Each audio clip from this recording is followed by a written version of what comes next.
अनेक गंभीर गुन्हे दाखल असलेल्या 3 आरोपींना 2 वर्षासाठी जिल्ह्यातून तडीपार करण्यात आली आहे।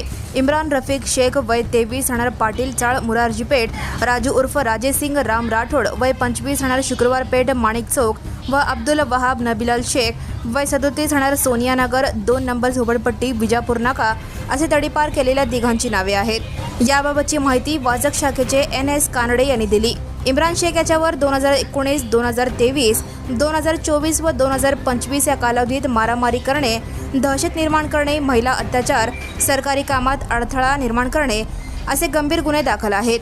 राजू राठोड याच्यावर 2021, 2023 व 2024 या कालावधीमध्ये सामान्य नागरिकांना मारहाण करून दहशत निर्माण करणे, नागरिकांना मारहाण करून त्यांच्याकडून जबरदस्तीने पैसे काढून घेणे, जबरदस्तीने पळवून नेऊन दुखापत करणे यासाठी गुन्हे दाखल आहेत।